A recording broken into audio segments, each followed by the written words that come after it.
And the first story is a Lord of the Rings TV series is in the works over at Amazon. Mm-hmm. I think we talked about this 2 months ago with Jeff Bezos wanting his Game of Thrones. I think he found it. I honestly think he found it now. If this is coming to fruition, I definitely was thinking in my head Game of Thrones. If no one else has said it, when I heard the story, and understanding what the purpose of it is for Amazon to finally kind of create their niche or their genre, their thing. Or they really haven't been doing very good on their original series. Or it is really, really interesting because they've, like, the award show stuff that they have, it's basically transparent. That's the show that they got. Right. I was going to say aside from transparent, of course, but yeah. And the Grand Tour. Then and they have the Grand Tour, which is the Top Gear boys, their new show, which is a lot of people like that, right? Like that's a really popular theme. Not even just in the US. Is it mostly UK or? It's a worldwide thing. So it's one of those, because I've actually started rewatching the Grand Tour just because I'm like, all right, I need my fix of Jeremy Clarkson and all those guys. But it's one of those things that, like, there's such big reaction. Like there was mentions on Reddit on r/Top Gear that, do we still do this, or do we break it off and do a Grand Tour subreddit? Now, they have done a Grand Tour subreddit, but basically it's everything is sort of in here. They talk about the American version that doesn't suck, which is amazing to say. I never thought I'd ever say that. A Top Gear America that doesn't suck. To put it in perspective, I don't have any feelings about cars. I don't care. And I watch that show religiously because it's just great personalities. Really? It's like Planet of the Apes in cars. Wow. Wow. That's honestly a great way to say it, because a lot of it now I'm going to expand this to all three, the Grand Tour, the UK Top Gear, and the American Top Gear, all three that I watch. You have these great hosts that are doing this, these great partnerships that you have. You've got the originals with the Grand Tour, and it's like, you're seeing all these guys, doing, you got Jeremy Clarkson who will say stuff vaguely racist and all that stuff. And just with how well it all works together. And then you get the new UK version with Matt LeBlanc, Rory. Okay, if you skip the season that Chris Harris was in, or not Chris Evans was in, it is good, because you see this camaraderie amongst these three guys. They pick on each other. They pick on Matt LeBlanc for being Joey and Friends. I was going to ask if Joey was on that. Yeah, and then they all sort of pick on each other. They do like the ribbing that the original guys used to do on the show beforehand, and then you got the American version where they do the same thing. There's no real pressure from anything else. And they've made it their own while keeping it similar to the British version, and it's a fun thing. So what do they do? You said it's not just all about cars. Do they? So each the Grand Tour is a little bit different because the gimmick with them is each week they have a mobile studio. It's a giant tent that they film for all the in studio bits where it's the three hosts talking, with the audience, setting up the different film packages, whether it be a car review or the week's like adventure of, like, they did one on the Grand Tour of doing a Grand Tour going up from like Venice and then they ended at Venice and they started in the middle of Italy. So like a travel show. Yeah. It's a lot of it's like travel. They don't really focus in on too much of like the towns. It's really about the cars, but they talk about everything that surrounds that whole genre. So they don't care about how much. Well, they tell you how much horsepower it has and make jokes about it, Sure. But it's really about the personalities that make jokes between them. They're always making very, very terrible jokes, inappropriate jokes about each other, and that's the fun. And the Okay. cars Yeah. are just the painting on it. And Yeah. to come back to the Amazon thing, that was a great get for them because it had a huge worldwide audience, even though it was a BBC thing. It went around the globe. So it cost them also a lot. That was one of the main things that the BBC had issues with, that they were spending a lot in the production value because they blew up stuff and crashed cars and stuff like that. But they made a good decision there. And then there was the Tick. I think that was a success as well for them. The Tick has critical success with. I mean, there was some some fan success, but like I don't think there's going to be the awards for it. We're not going to see it. Being nominated, whatever you get nominated for with television. Well, they got Manchester by the Sea. So as a movie studio, they succeed. Yeah. As a TV show-like thing, they have different things like Jean-Claude Van Damme's new show and other things that, like Netflix, do their own thing. That's okay. But now with Lord of the Rings, if that's on the table, they're talking about it. It's not signed yet, but they're talking about it because they had to clear the rights with Warner Brothers and the estate of Tolkien. Mm-hmm. Because New Line Cinema that made the movies fucked them over. They told that the first Lord of the Ring and the second one didn't make money. They lost money on it officially. Yeah, which is dumb. But so accounting schemes, yeah. Oh, and Man in the High Castle, that was good. Or at least I liked it. But yeah, Man in the High Castle. See, so it's like the problem is that they have quite a bit of Amazon has quite a bit of stuff that people go, oh yeah, like you just did, like oh Man in the High Castle, I forgot about this. Mm-hmm. But they don't have the Stranger Things is coming out. Oh, I gotta watch Stranger Things, or the Marvel Netflix shows.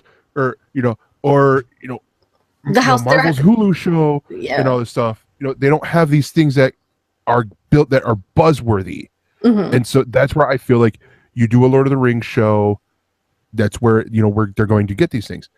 I believe they're also Amazon is also still doing their pilot season stuff, which I enjoyed. That's the one thing I've loved about Amazon is their whole pilot season, because it seems like we're getting stuff that we haven't really heard of, and we're actually getting to see something. Absolutely. I think one of the frustrations I've had with it is that some of those pilots come out, and then the actual show may be out 2-3 years later. Such as, was it Sneaky Pete? Yeah, Sneaky Pete. Sneaky Pete. There was a pretty big gap in between. With a couple of years in between, I believe, and I haven't heard anything about it coming back. I don't think it did as well because it took so long for them to get it out. True, and that's where I feel like a lot of it with the whole pilot season, it's sort of it is that dual-edged sword, because they like at first with the first one where we got. What was it? Alphas and Beta House. Great shows. It was, it was. There was a quick turnaround because they only did the pilot. Like they announced and they made a big fuss about these pilot seasons, or about the pilot season, and then they're like, okay, what ones do you like? And they're like, okay, boom, these go into production. And then you turn around and they did it. 2 other, they've done it. Other times. It's where we got Man in the High Castle and Transparent were from these, and then they realized, okay, we'll give you some more time to breathe, because they are waiting for us to want to see this stuff. And the Tick was another such case where they did pilot and then picked up 1 year and a half later, something like that. Yeah, because also they're doing it, where it's all Amazon doing it. That's where I think they would benefit more from what they're doing with the show Catastrophe, which is and here in America is another Netflix original, or not Netflix, Amazon exclusive, because they co-produce it with Channel 4 over in the UK. So they don't have to worry about, oh well, here's the pilot. Okay, they like it. It's boom, you got the first season. How do people like it? If they like it, great. If not, Channel 4, good luck with it. Workshop it elsewhere on for a global distribution side of things. And So it's like they do stuff like that, but not just in the UK, like how Netflix does, where it's all over, bringing in stuff that they're like, well, I think this might work, here or there. And then you finally will have a Netflix competitor. I think bringing in Lord of the Rings as a TV series is going to be that thing that will help them. It definitely will help them. I agree. Yeah. So there's no. I'm kind of glancing the story, but I guess there's no confirmed type of version or what they're workshopping yet, right? They're shopping it around. HBO was also interested, but dropped their interest just recently. So Amazon seems to be the main competitor, and as they had a change in the upper echelon because Roy Price was another sexual harassment case. Yeah, right. Boy, they're going like flies. Jesus, yeah. Now we got this situation with a new person in charge, Hern Yugado. Oh, don't ask me how to pronounce that name. Yguado. And yeah. That there name. you go. That name. So things are changing, and that could be the first step to make a stand and show off what she's going to do. And the idea is there, but what would you like to see in that case? Doing the so that's an interesting thing. That's what I could honestly see happening is if they're gonna go right into Lord of the Rings, I think it would be, they could do some of these stories and then, focus in a little bit more on some of the characters. Right. Like, let's get Gollum's backstory. Yeah. Like this could be a perfect time to expand on some of these characters that we had in here that, didn't get a lot of screen time. I'm thinking of, for instance, what is it? Pippin from out of the Hobbits. Right. Because everyone, if you think about it, the actor and the character are both forgotten because everyone's like, oh, there's Frodo and Samwise, and then there's Dominic Monaghan's character, but everyone more knows it because it's Dominic Monaghan, and he went later on to do Lost and all that stuff. But everyone forgets about, and I can only remember his first name, but of the dude named Billy, who played Pippin in there, and it's sort of like I don't think he was in Two Towers at all. So in the same time frame as the movies, the main story plays, or just before, afterwards? How would you approach that?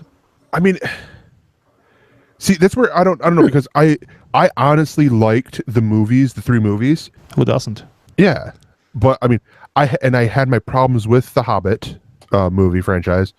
Should have been 2, but I feel like it is highly possible with the rich content that we have in this universe that we could get, I'd say probably at least 6 seasons out of this. And this isn't even doing like, okay, the first season's going to be, or the first 2 seasons are going to be The Hobbit. The second or the third season is going to be Fellowship. Right. They definitely couldn't retell the stories. It's got to be more detail into one group of people or another, or multiple groups interacting. I don't know, but I mean, there could be a season on the wizards, and there's a season on elves. Talking trees.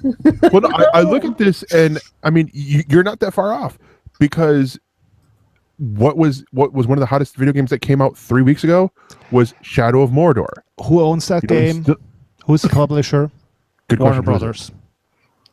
Warner Brothers? I don't think so.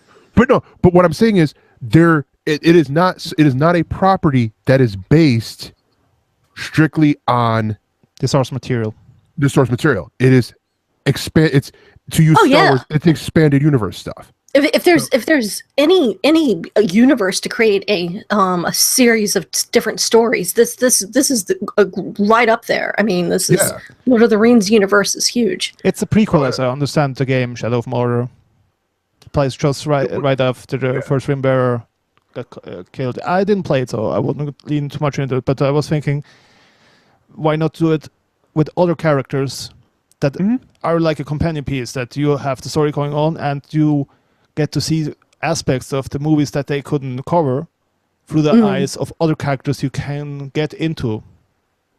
That would be great. That would fill in a lot of pieces for people. And I think it would get a lot of the fans that are, real hardcore, who grew up reading the books before watching the films or any of that, really, really into it to try to catch those pieces that were missing.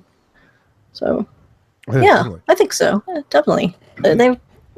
They picked a good story line to create something around, to kick off their own Game of Thrones.